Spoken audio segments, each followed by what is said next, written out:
Vous êtes au centre d'accueil depuis combien de temps? Depuis 3 ans. 3 ans. Comment était votre vie avant? Ma vie, en fait, elle était totalement détruite. Donc, dans la famille, à l'école, j'avais beaucoup d'échecs scolaires. J'avais une double personnalité. Donc, j'avais vraiment une vie d'intérieur. C'était vraiment la totale. Et j'étais surtout malade. Malade? Quelle était la maladie? En fait, j'avais une anémie chronique. Chronique? Chronique. Chronique, ça veut dire que n'a pas de guérison, n'est-ce pas? Ok. Comment avez-vous connu le centre d'accueil? En fait, j'ai connu le centre d'accueil par ma mère, comme c'est une amie à elle qui l'invitait. Donc au début, j'étais réticente pour venir, mais après, je suis rentrée comme j'avais des problèmes. Donc je suis rentrée. Ok, c'est votre mère. Mais quelqu'un a invité votre mère aussi? Oui, c'est quelqu'un qui invitait ma mère dans la rue et elle est venue. Quelqu'un a invité dans la rue, sa mère est venue. Votre mère a été bénie? Oui, ma mère. Qu'est-ce que Dieu a fait dans la vie de votre mère? Ma mère, en fait, Dieu l'a guérie. Comme elle avait une hypertension, donc ma mère a été guérie. Ma mère aussi, à travers des campagnes aussi, des propos aussi, sa vie par rapport à la famille s'était totalement transformée. Comme il n'y avait pas de paix, il n'y avait pas d'union dans la famille, en fait, malgré qu'on avait toutes les choses, mais il manquait quelque chose. Et même pour le plan professionnel et financier, elle a agi sa foi à travers des campagnes. Et donc maintenant, elle possède beaucoup de maisons par sa force. Elle a beaucoup de maisons. Maisons? Elle a 2 maisons à la campagne et 2 à la ville. Amen, grâce à Dieu. Et vous? Mais pour moi, en fait, comme j'avais des échecs scolaires avant, donc là, en fait, maintenant, je veux dire maintenant, tout va bien dans ma scolarité, je continue et je fais la différence dans mes études. Okay. Et l'anémie chronique? Par rapport à l'anémie chronique, je suis plus malade. Là, Dieu vous a guéri? Dieu m'a vraiment guéri quand j'ai fait la campagne du temple de Salomon. Dans la campagne, elle a été guérie. Ok. Et votre mère vous a invité? Est-ce que vous invitez aussi d'autres personnes? En fait, ma mère, comme c'était moi qui étais j'étais la plus turbulente, qui était vraiment le gros cas de la maison, donc c'est moi qui mettais l'ambiance, vraiment le feu dans la maison. Donc comme elle ne pouvait plus me supporter, mon comportement que j'avais comme j'étais rebelle, donc elle a dit que là, franchement, c'est soit que je change ou soit que je ne change pas. Donc elle m'a amenée au centre d'accueil et ça voilà. Et ce que je dis, c'est le suivant. Quelqu'un a invité votre mère. Oui. Votre mère vous a invité à vous. Voilà. Est-ce que vous avez déjà invité d'autres personnes? Oui, en fait, j'ai invité ma sœur, ma nièce. Elles sont à l'église? Oui, elles sont à l'église aussi. Elles sont bénies? Oui, elles sont bénies. Qu'est-ce que Dieu a fait dans sa vie? Mais pour ma nièce, au début, en fait, par rapport à un conflit familial, quand je venais d'arriver en France, donc comme j'étais chez elle et j'allais en fait à l'église et elle, au début, elle n'allait pas. Donc c'est moi qui l'ai ramenée à l'église. Et après, comme j'ai continué, en fait, ferme dans la foi, mais elle, non. Donc moi, j'ai continué quand même à continuer à aller à l'église. Et après, elle avait de la haine contre moi. Donc j'ai dû, en fait, lutter pour elle aussi, venir le jeudi pour la famille. Et là, elle a été changée. Et maintenant, elle est dans la présence. Elle a changé? Elle a changé. Elle n'a plus d'haine? Non, elle n'a pas de haine. On est réconciliés maintenant. Merci beaucoup. Bonjour à tous, soyez bienvenus à cette émission, France en direct. Beaucoup de personnes sont limitées ou soit se limitent en pensant qu'ils sont nés pour vivre une vie comme ça, pour vivre dans la souffrance. Elles pensent qu'elles sont inférieures aux autres. Elles voient les autres et pensent que les autres sont plus intelligents, que les autres ont plus de capacités. C'est un complexe d'infériorité qui empêche la personne d'avancer. Et c'est comme celle a devant elle une muraille, un vitre transparent, invisible, qu'elle ne peut pas avancer. Elle se limite. C'est le destin. Mais mes amis, le destin n'existe pas. C'est vous qui faites votre destin. Somos nous qui faisons notre destin. Notre vie dépend des œuvres que nous pratiquons. Si nous acceptons vivre une vie accommodée, une vie de souffrance, accepter tous les problèmes, et nous pensons, bon, c'est impossible que je puisse réussir, notre vie sera comme ça. Si je pense, je serai pauvre toujours, je serai pauvre. Si je pense, je n'ai pas de solution, je ne suis pas capable de réussir, c'est comme ça. Mais si nous déterminons, et si nous n'acceptons pas la situation, et si nous cherchons la bonne voie, la situation change. Écoutez cette histoire. Alors, avant d'arriver au centre d'accueil, j'étais quelqu'un qui était très timide. je me renfermais sur moi-même. J'avais pas confiance en moi. J'avais l'envie de suicide. J'ai pleuré point oui, point non. Du moment que quelque chose m'arrive, je pouvais passer toute la journée à pleurer dans ma chambre. Le fait que je me renfermais sur moi-même, depuis toute petite, j'ai une mère aussi, il faut dire, elle est très protectrice.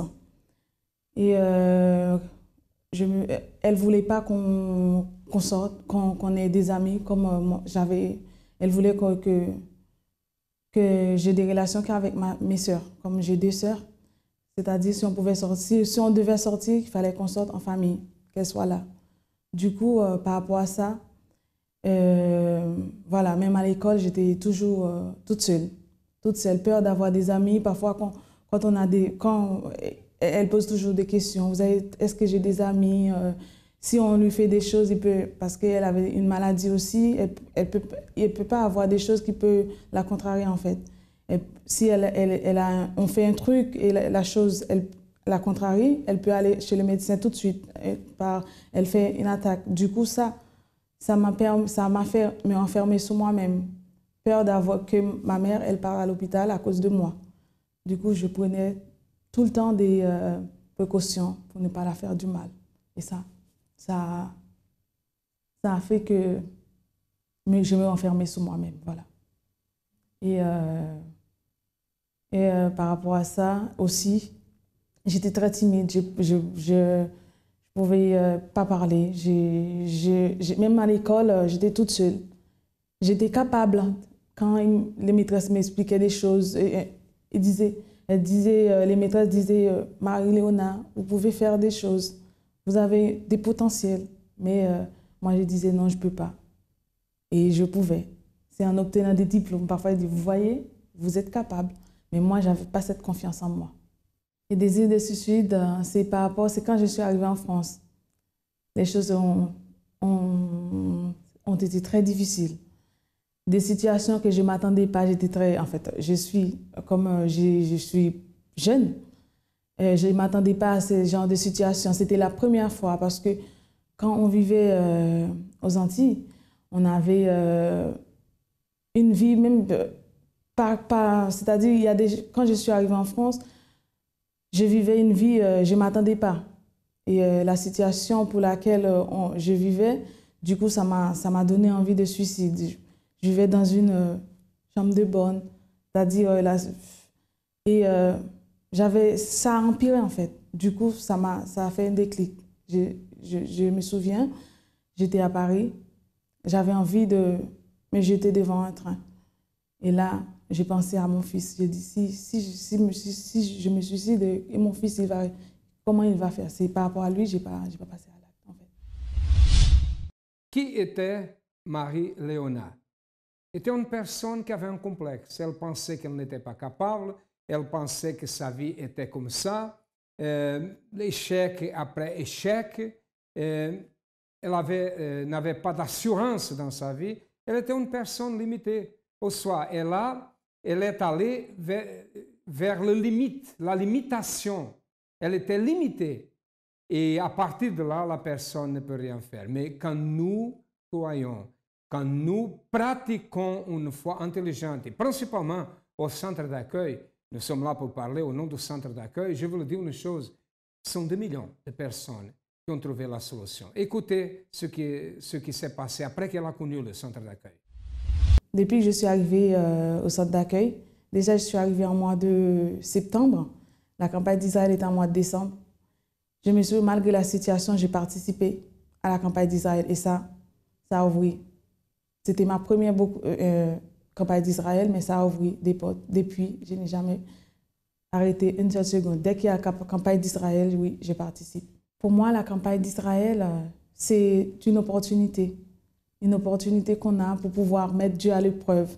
Si on a un rêve, un projet où on met Dieu à l'épreuve avec la foi, oui, cette chose-là, ce qu'on veut, ça peut se réaliser.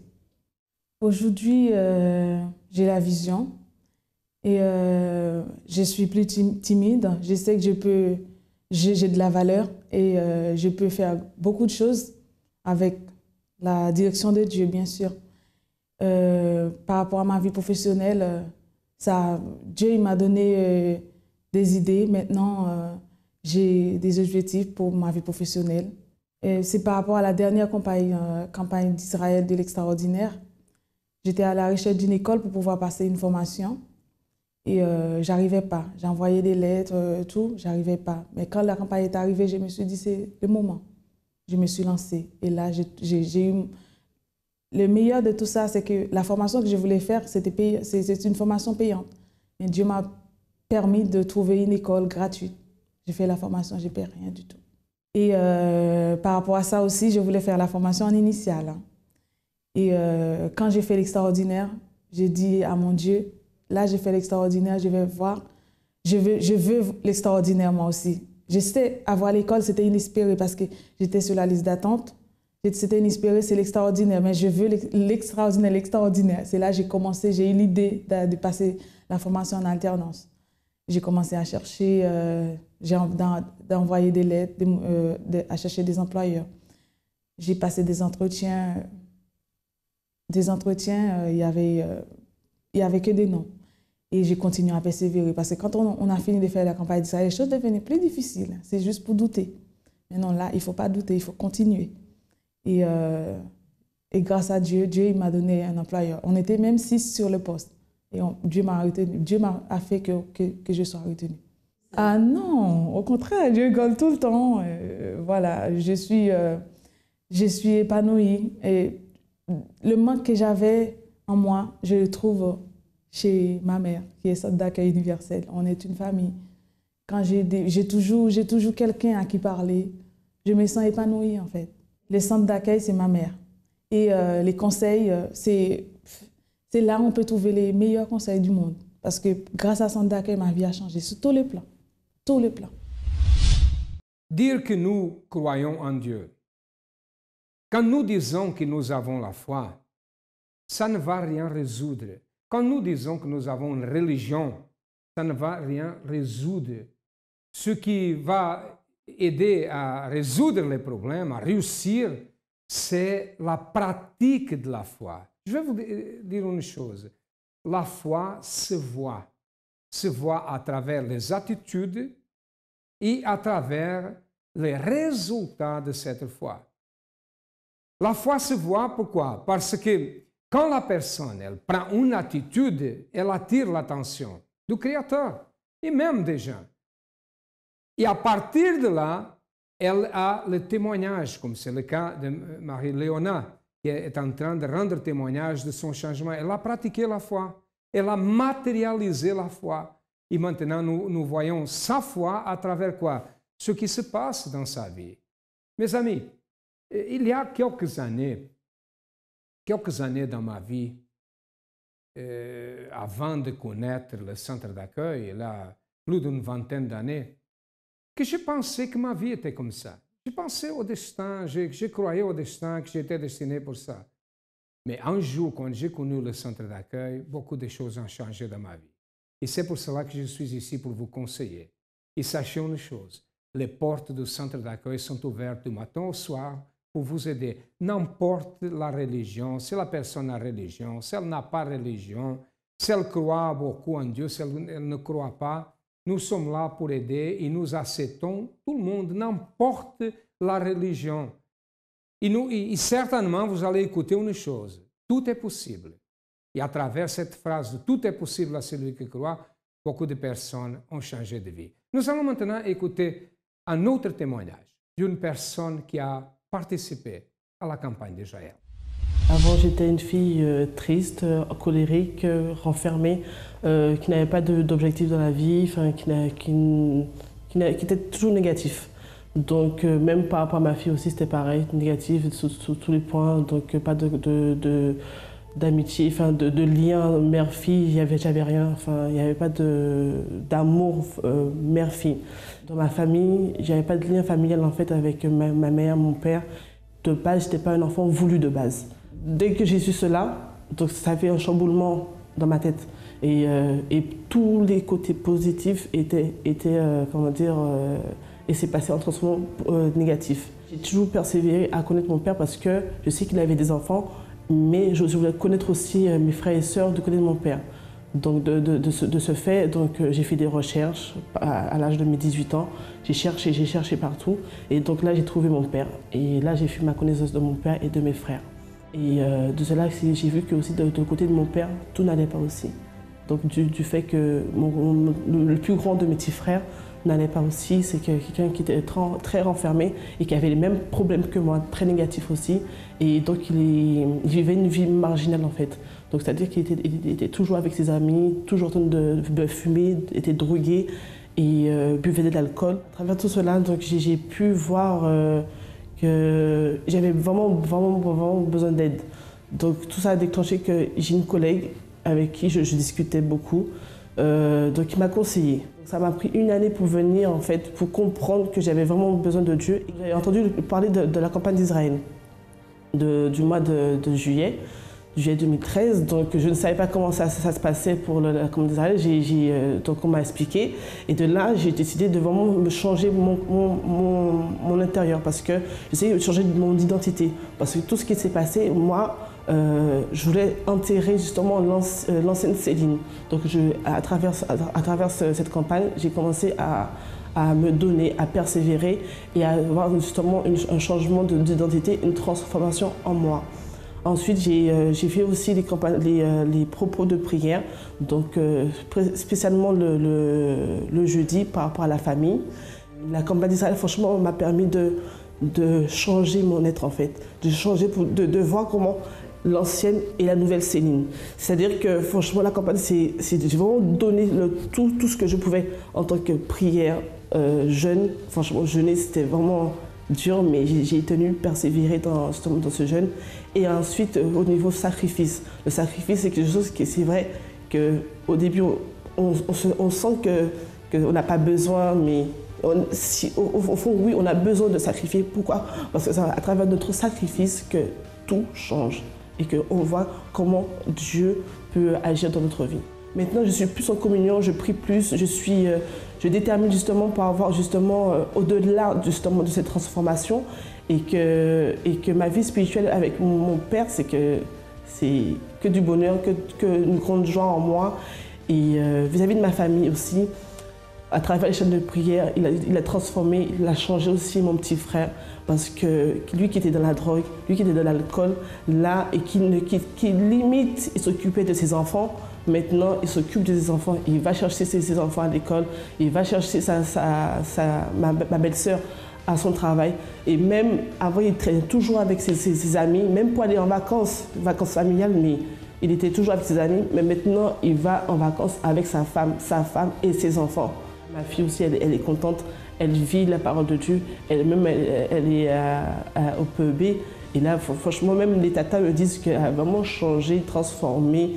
Et c'est plus la capricieuse qu'ils ont connue auparavant. Maintenant, c'est une fille joyeuse et pleine d'entrain. Donc voilà. Le centre d'accueil, c'est à la fois une famille, une école et une grande famille.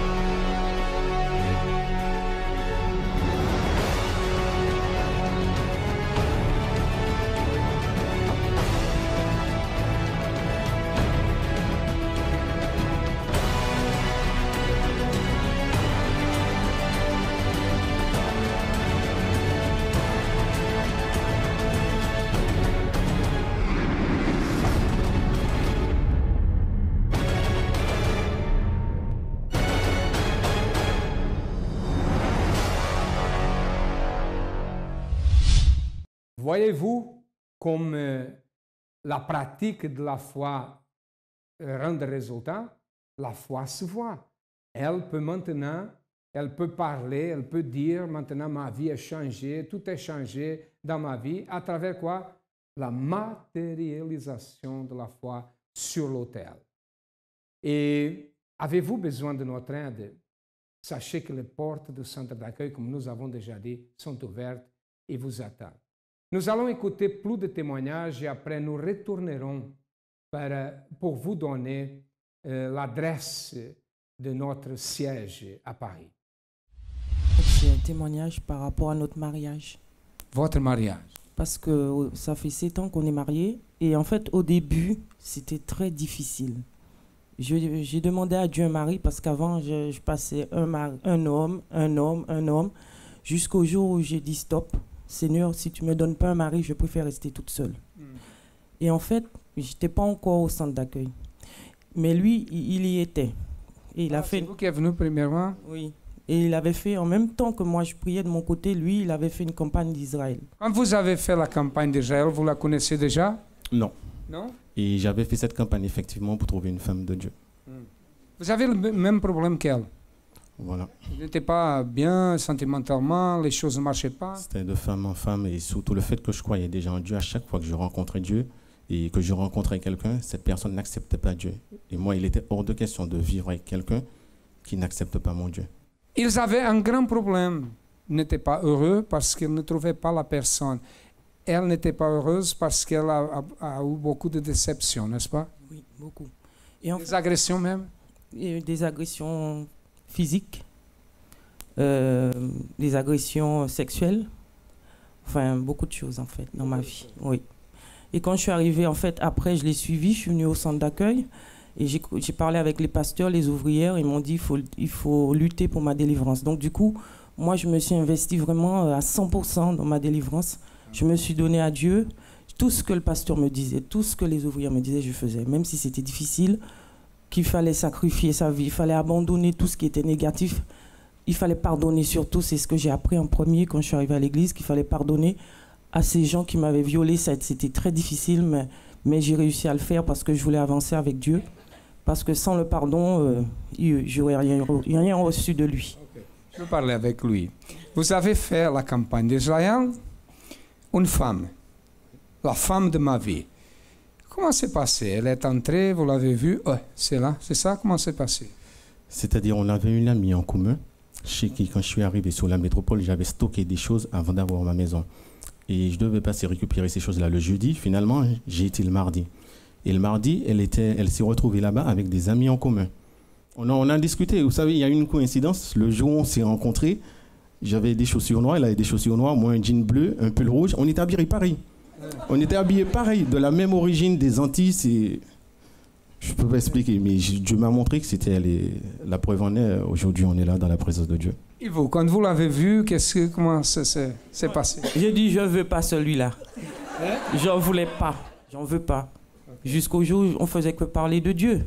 Vous avez fait bien. Vous savez, si vous avez dit oui à première, peut-être les choses ne marchaient pas bien aujourd'hui, n'est-ce pas? Parce que tout ce qui est facile, c'est dangereux. Vous êtes marié depuis combien de temps? 7 ans. 7 ans déjà. Oui, oulala, c'est déjà bonne chose. À travers quoi? La campagne d'Israël. Oui, à travers une campagne d'Israël que j'ai faite. Amen. Grâce à Dieu. Venez ici. Bonjour. Bonjour évêque. Vous êtes au centre d'accueil depuis combien de temps? Ça va faire 3 ans. 3 ans. Qu'est-ce que Dieu a fait dans votre vie? Oui, c'est à propos de mon fils, en fait, mon premier fils, en fait, à l'âge de 1 an, il avait une maladie, en fait, qui s'appelait eczéma. C'est ce qu'ils disaient les médecins, que c'était eczéma. Mais ça prenait... La maladie s'appelait? Eczéma. Eczéma. Eczéma. Ça prenait ça, toutes ses coudes, tout ça, ça prenait sa tête jusqu'au plan de ses pieds. Et je n'avais pas quoi faire.